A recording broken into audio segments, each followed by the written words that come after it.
Yes, right. So we just told you how ceramics are used, especially in furnaces and so on, so that the furnace material, ceramic, does not melt, but any metal inside it will melt. Okay, let us proceed further. Now we are trying to look at the crystal structure. As soon as we talk of crystal structure, we should already know that ceramics are not simple materials like iron and so on, aluminum. They are compounds, but these compounds are crystalline in structure, right? So this is one more thing that you know about ceramics now. Ceramics are very hard, very strong. They have very high melting temperature. They are good insulators, but also that they are mostly crystalline in structure. So here we are just showing you. You can see, for example, I mean, they are mentioning anions and cations, right? Negatively charged ions and so, right, two types of ions. So any two. So one of them is the bigger atom, one of them is the smaller atom, right? So we know in crystals, your basic theory is that all the atoms should touch each other. Each atom is a round sphere and they should all touch each other. So this is sort of an interstitial compound, right? These are the parent material atoms and this is the outer material. So this could be just enough of a size to touch it, right? Or this could be a little smaller, or this could be so small that there is a gap here. So one thing is of course very simple. If a gap is here, then there are vacancies around. And whenever there are vacancies, they are not very strong. So if it is smaller than this, but in such a way that they touch each other, then this is a stable ceramic. This is smaller than this one, but they are still touching each other, all the atoms. So it is still stable. But whenever the small interstitial impurity is so small that it does not fill the gap completely, so it does not touch the other atoms, and therefore there are vacancies. And if we try to deform, it deforms very easily. So this is an unstable ceramic, right? So therefore there is something called a relative size. What is the size of the smaller one compared to the larger one? Because if it is less than a certain amount, then it will become unstable. So therefore, to define stability of ceramics, that ceramics will always be formed if a small ion of another material, atom of another material, is put into the interstitial gap of the other material. But if they touch each other, they are stable. If they do not touch each other, they are unstable. So they are saying we should find a radius ratio. Radius of the cation divided by radius of the anion, right? So if this radius ratio is equal to a certain number, you are stable, otherwise it will be not. So let us see it further. Now here, critical minimum radius ratio. Critical minimum radius ratio. It means that when you take the radius ratio of the smaller one to the larger one, then if it is equal or greater than a minimum number, the radius ratio, you take the radius ratio of the smaller atom to the larger atom. And if it is equal to a minimum value or larger than this minimum value, then the ceramic is stable. But if it is less than that, then it will not be stable.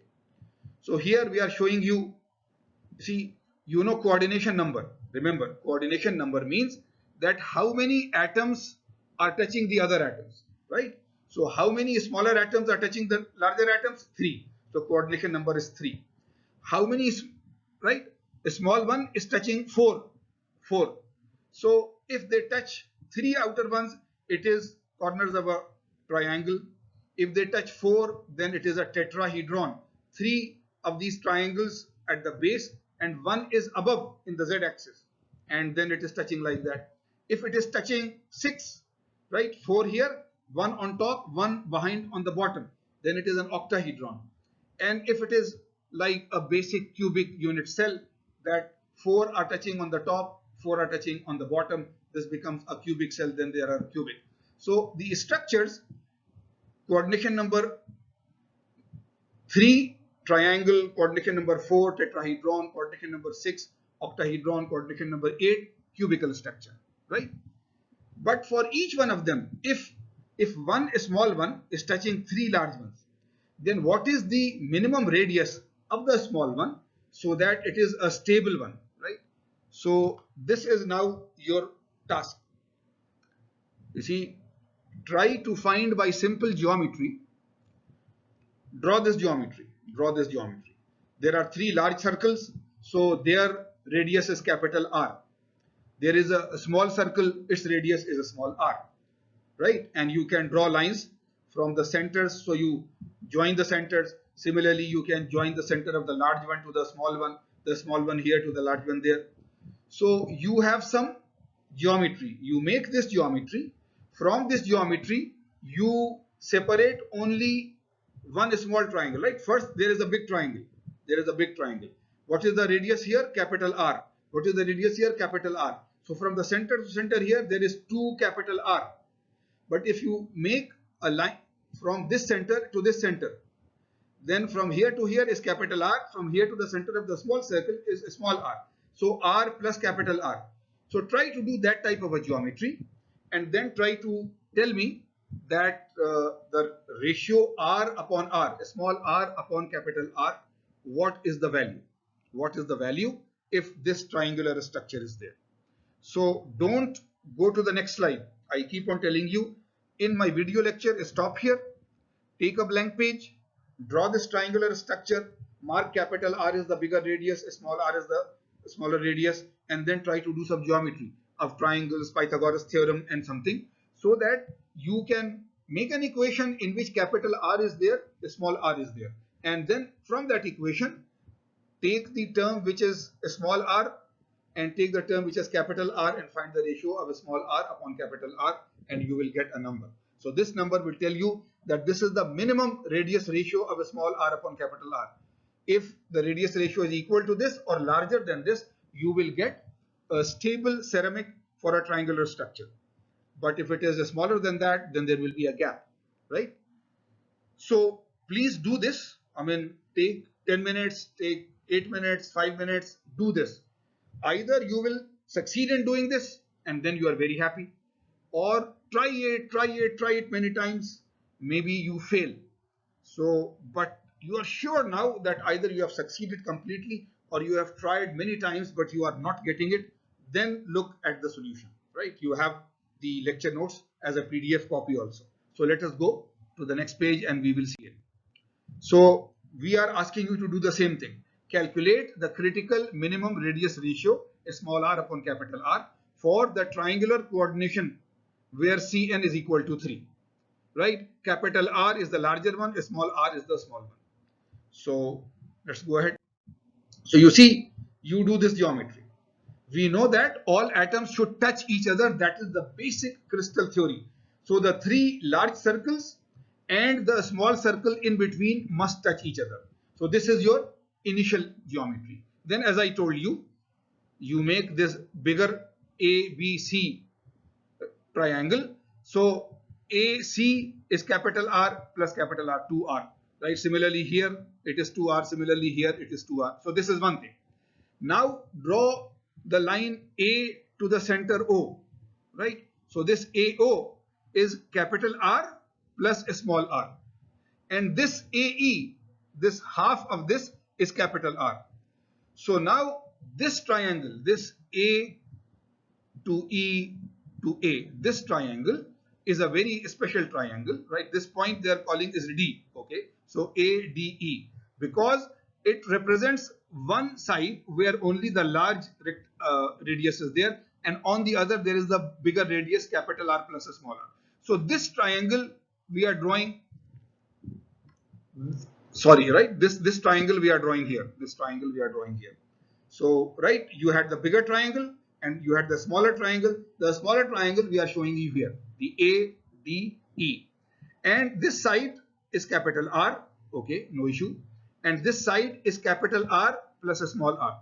So this side is capital R plus a small r. Now, if this is an equilateral triangle, which we know it is, right? All sides are 2R, 2R, 2R. So it is equilateral. Therefore, the total angle is definitely 60 degrees. We know in an equilateral triangle, it is 60 degrees because the sum of the angles is 180 and each one of them is equal.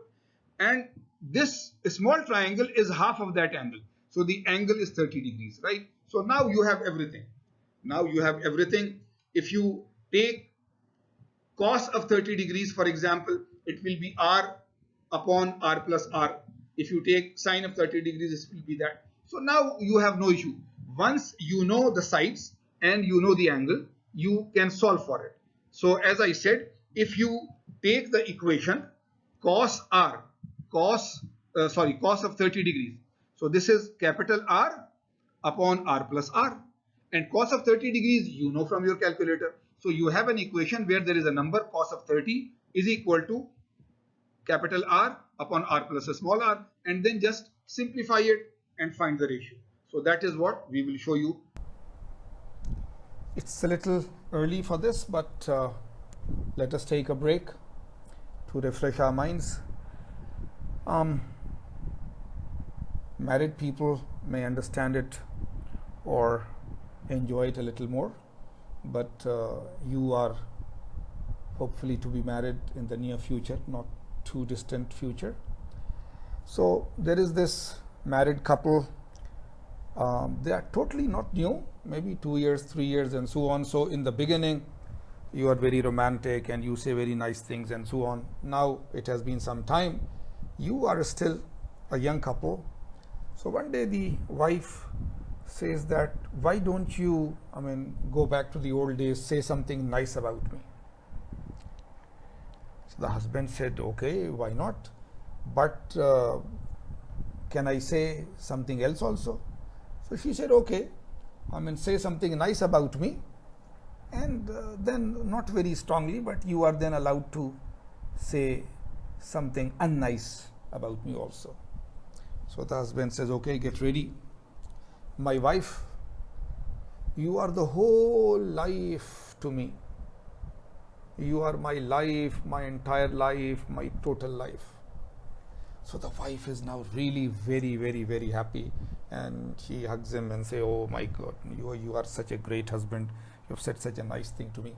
He said, now, can I say the other thing? He said, of course you can. To hell with this life. Joke over.